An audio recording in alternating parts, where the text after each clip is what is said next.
Good morning student. अभी तक हम लोग बेटा क्वेश्चन नंबर 1, 2, 3, 4, 5, 6, 7 तक हम लोगों ने डिस्कस किया है, यानी हमने एक्सप्लेन किया है। आपको समझ में आ गया होगा।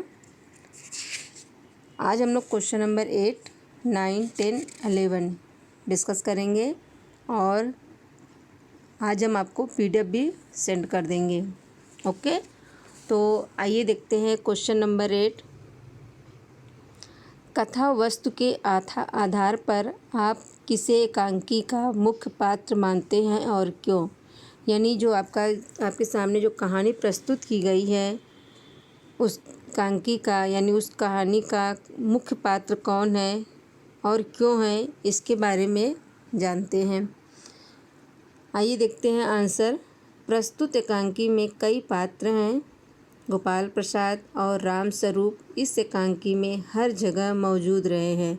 यानी जो कहानी आपको दिखाई गई है, बताई गई है, उसमें सबसे ज़्यादा रोल किया है तो गोपाल प्रसाद और राम स्वरूप ने। परंतु दोनों ही अपनी संकीर्ण मानसिकता के कारण समाज के लिए आदर्श प्रस्तुत नहीं कर पाते हैं। यानी दोनों की संकीर्ण मानसिकता है, दोनों की सोच पुरानी परंपराओं, पुरानी रीति रिवाजों से है, इसलिए वे समाज के लिए अच्छे आदर्श नहीं दे पाते हैं। क्योंकि आपको पता ही है कि राम स्वरूप अपनी बेटी की शिक्षा छिपाते हैं सिर्फ इसलिए कि उसकी शादी एक अच्छे घर में हो जाए, और गोपाल प्रसाद जो कि शादी को एक बिजनेस मानते हैं और नारी शिक्षा के पक्ष में नहीं थे, तो इसलिए दोनों लोग समाज के लिए एक अच्छा आदर्श प्रस्तुत नहीं कर पा रहे हैं। प्रेमा और रतन, प्रेमा जो कि उमा की माँ है और रतन उनके घर का नौकर है, कहानी में यदा कदा ही मौजूद रहे। यानी इन लोगों का जो रोल है, यानी जो इन्होंने उस कहानी में प्रस्तुत किया गया है, इनको बहुत कम समय के लिए किया गया है। शंकर जो कि अपने दुर्बल चरित्र के कारण एकांकी में समाज के लिए स्वच्छ विचारधारा नहीं दे पाया है। जैसे कि हमने आपको बताया ही था कि शंकर का जो चरित्र है वो अच्छा नहीं है और अपने चरित्र के दुर्बलता के कारण वो समाज के लिए अच्छी विचारधारा नहीं दे सकता और वो नारी शिक्षा के पक्ष में भी नहीं है, नारी का सम्मान भी नहीं करता है और पढ़ने में भी अच्छा नहीं है और साथ में अपने निर्णय स्वयं लेने में सक्षम नहीं है, आत्मविश्वासी भी नहीं है। तो वो ऐसे व्यक्ति समाज के लिए अच्छे विचारधारा नहीं दे सकते हैं। इसके विपरीत उमा एकांकी में कम समय के लिए ही रही हैं। यानी उमा के बारे में आपको मैंने पहले ही बता दिया है कि जो कहानी में कुछ देर ही आई, यानी जब लड़के वाले यानी गोपाल प्रसाद और शंकर उनके घर आते हैं, नाश्ता वगैरह होने के बाद उमा को बुलाया जाता है, तो उमा वहाँ पर बहुत कम देर रही हैं, फिर भी अपनी स्पष्टवादिता, स्वाभिमान और साहस के कारण समाज के समक्ष आदर्श प्रस्तुत करती हैं। यानी उमा एक अच्छी लड़की है, स्पष्टवादिता यानी जो बातें करती है साफ बातें करती है, स्वाभिमानी भी है और उनके अंदर साहस भी है। समाज के संघर्ष से, समाज की जो बुराइयां हैं उनसे संघर्ष करने के लिए उनके अंदर साहस है और समाज के लिए एक आदर्श प्रस्तुत कर सकती हैं। और गोपाल प्रसाद शंकर जैसे लोगों को सबक भी सिखा सकती हैं। इसलिए एकांकी का मुख्य पात्र उमा ही है। यानी इस जो कहानी आपको बताई गई है उसका जो मुख्य पात्र हैं वो उमा ही हैं। क्वेश्चन नंबर 9, एकांकी के आधार पर राम स्वरूप और गोपाल प्रसाद की चारित्रिक विशेषताएं बताइए। यानी कहानी में गोपाल प्रसाद का और राम स्वरूप का चरित्र कैसा है, उनके बारे में क्या बताया गया है, उनकी विशेषताएं क्या है, उनके अंदर कमियां क्या है, इसके बारे में इस प्रश्न के उत्तर में आपको बताना है। तो आइए देखते हैं क्वेश्चन 9 का आंसर। पहले राम स्वरूप के बारे में जानेंगे। राम स्वरूप आधुनिक विचारों वाले शिक्षित हैं। इन्होंने अपनी बेटी उमा को उच्च शिक्षा दिलाई थी, किंतु समाज की कुछ बुराइयों के कारण वह एक लाचार पिता दिखाई दिए हैं। अपनी बेटी के शिक्षित होने की बात को वह विवशता के कारण लड़के वालों से छिपा लेते हैं। यानी यहाँ राम स्वरूप के बारे में बताया जा रहा है कि राम स्वरूप आधुनिक विचारों वाले हैं और शिक्षित व्यक्ति हैं और उच्च शिक्षा के समर्थक भी हैं। इसीलिए उन्होंने अपनी बेटी उमा को उच्च शिक्षा यानी बीए तक की शिक्षा दिलवाई थी, लेकिन अच्छे घर में शादी करने के कारण उन्होंने अपनी बेटी की शिक्षा को छुपा लिया।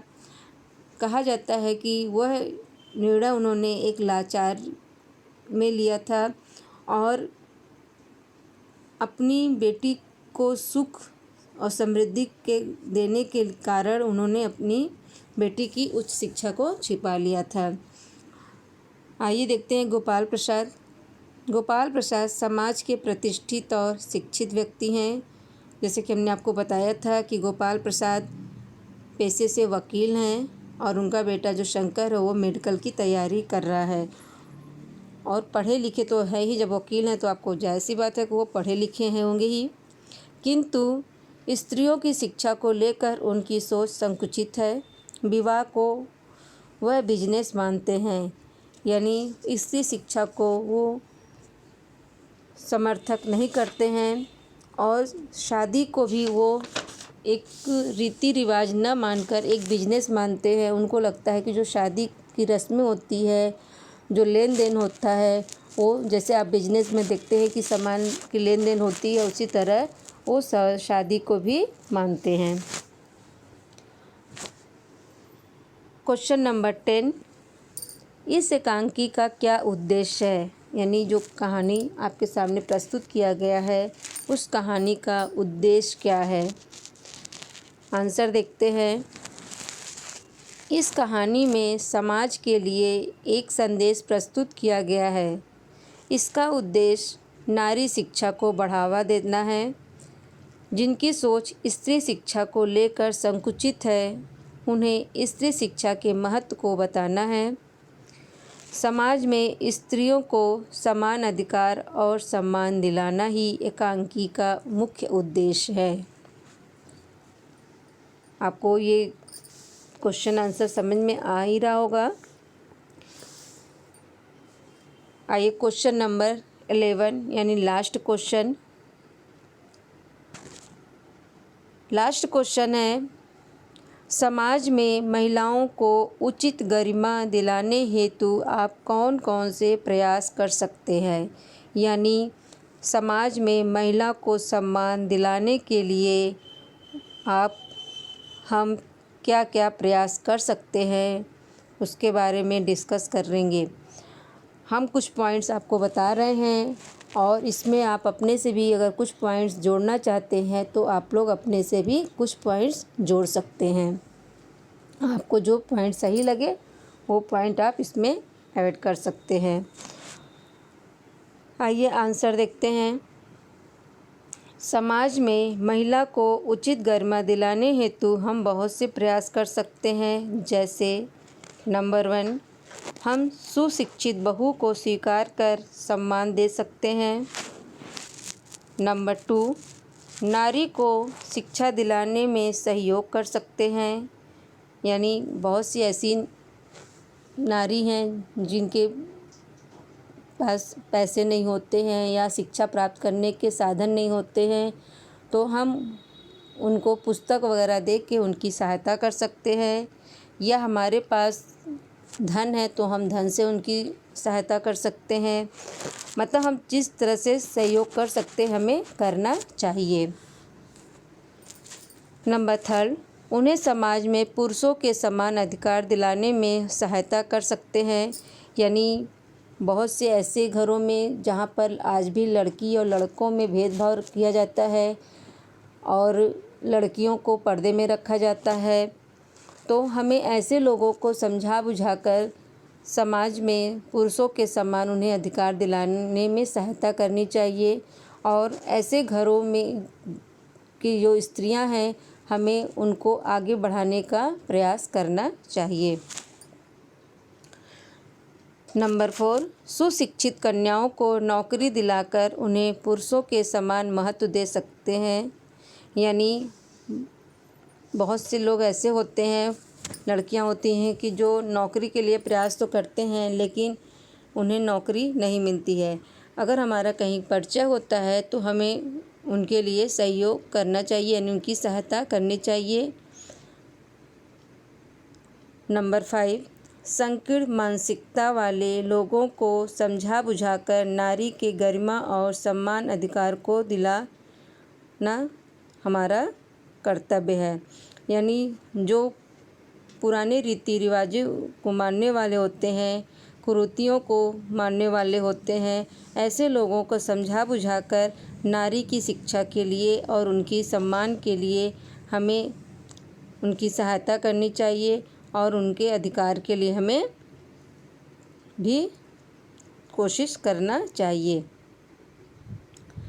नंबर 6, कम पढ़ी लिखी बहू लाने वाले को समझा बुझाकर सही रास्ते पर ला सकते हैं। यानी जैसे गोपाल प्रसाद और शंकर इतने पढ़े लिखे होकर, इतने प्रतिष्ठित होकर कम पढ़ी लिखी लड़की चाहते थे, तो ऐसे लोगों को हमें समझा बुझाकर उन्हें सही मार्ग पर लाना चाहिए और स्त्री को एक ऐसा दर्जा देना चाहिए जिससे हमारी समाज उनकी पूजा करे। और सच भी यही बेटा कि हम जो स्त्रियां होती हैं हमें उनकी पूजा करनी चाहिए, क्योंकि स्त्री जो होती है कभी माँ, बहन, बेटी आदि के रूप में हमें मिलती हैं। हमें उनसे बहुत सी खुशियां मिलती हैं और घरों में ऐसा लगता है कि उन्हीं से रौनक होती है। तो मेरे ख्याल से आप लोग भी हर स्त्री का सम्मान करेंगे। आपसे जो भी सहायता मिले कर सकते हैं उनके लिए सहायता करिए। जो गरीब घर के बच्चे होते हैं उनकी सहायता अगर आप लोग कर सकते हैं पुस्तक वगैरह दे के, तो आप लोग ज़रूर प्रयास करिएगा।